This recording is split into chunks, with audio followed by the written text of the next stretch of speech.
Hello there, everyone. It's me.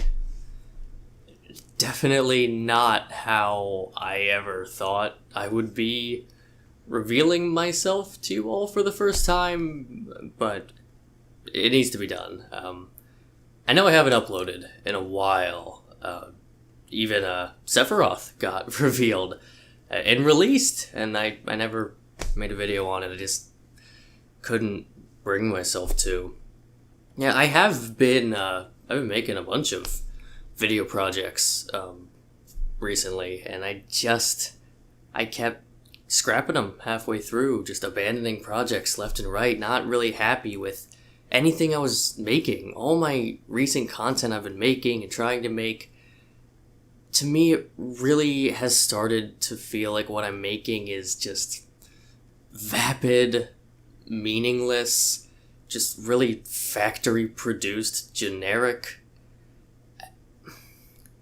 What it comes down to is I feel like I have been missing that real, I guess, human connection that I really do strive to reach in my videos.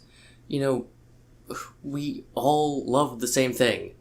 And being able to bond over that shared experience of this thing that we love can not only enhance our love of said thing, but it can also help us grow as people via a sense of community. And that human connection between creator and viewer, that's a connection that every person on this platform should strive for, right? I mean, that's what makes YouTube special, is that connection. That's what elevates it above so much other forms of entertainment you can consume. And I feel like I have been failing to meet that standard. I don't know if any of this makes sense or this is all just in my own head. I knew that I had to sit down, figure out what was wrong, just be in front of the camera, no editing, no script, just be Jason, the guy, instead of BlastBox, the YouTuber, and just talk to you about what's going on. Because,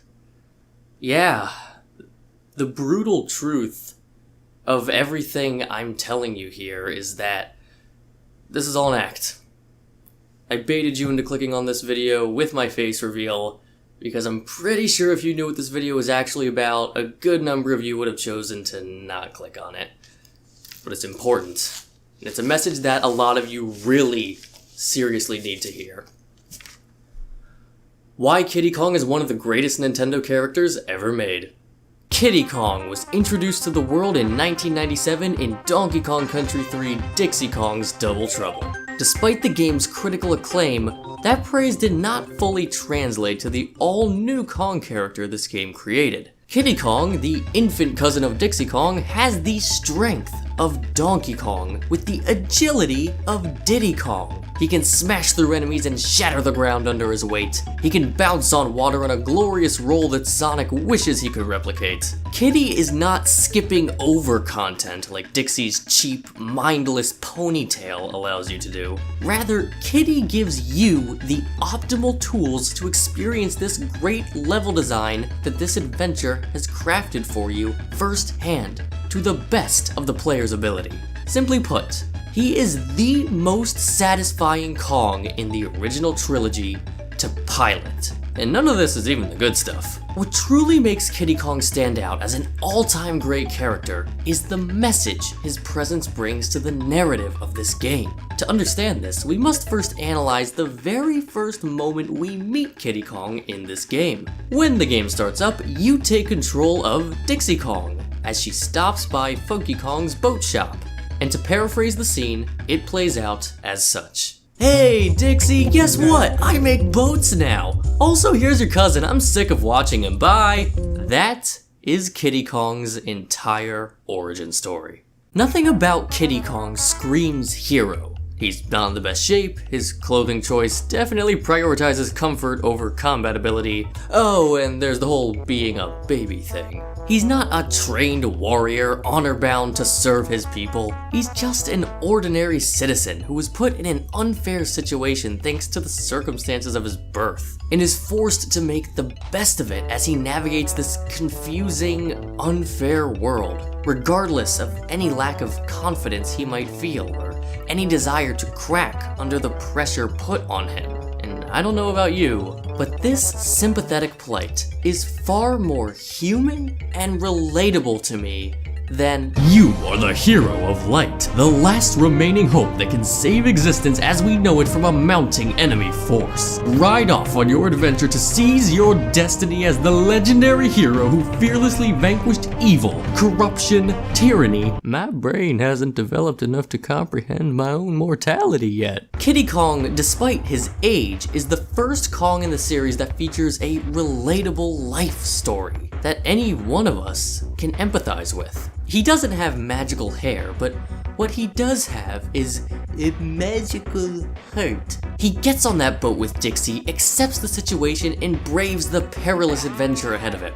And you know what happens? That one act of steadfast courage, accepting this responsibility to save his family and home without protest, results in an explosion of memorable adventures for him. As soon as Kiddy Kong sets out, gone are the indifferent glances of a bored child at home, and here to stay is a big, goofy smile that never leaves his face throughout the whole adventure. He's greeted with some of the most beautiful vistas the Super Nintendo can produce, an absolute bounty of memorable locales, creatures, money! It may have been out of his league, but Kiddy Kong accepts that challenge before him, and because of that, is able to reap the rewards of hard work with an unfading expression of glee the entire time. It's a message about how we're not all born with innate power or legacy on our backs, but each of us can still be a force for good and spend each day making choices that lead to a better tomorrow for us and those we care about. Life is scary, it's not fair, and that's hard to deal with. But if you can just acknowledge what your situation is and own it, and push forward with the hope that you can work to make each moment better than the last, then you will be able to become the happiest version of yourself, flaws and all. It won't always be easy, but it will be fulfilling. It's such a shame that so many people miss such poignant theming in this character. It might even lead you to believe that none of this messaging I'm talking about was intentional and that I'm just pulling a character analysis out of my butt for the sake of a joke, but shut up.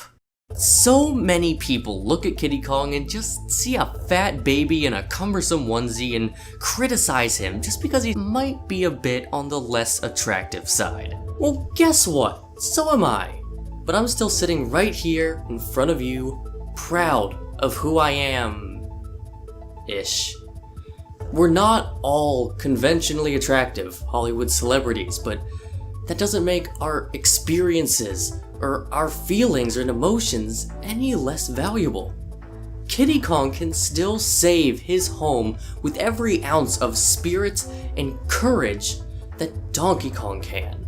In that way, having to accept who you are and embrace it, to face the situation ahead of you, we all have to do that a little bit each day, don't you think?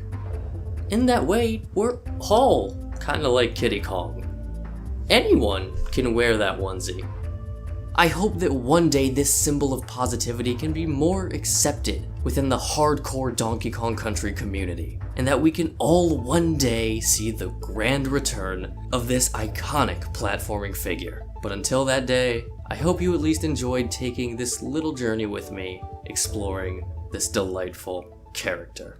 If you know a Kiddy Kong hater in your life, send them this video. We can start to spread the optimism and acceptance that this character should inspire.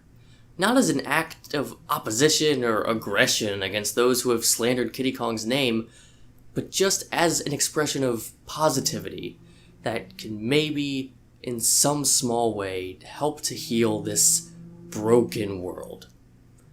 I think that message of love is what Kiddy Kong would hope to inspire with this video if he were sitting with me today. I am never showing my face on camera ever again.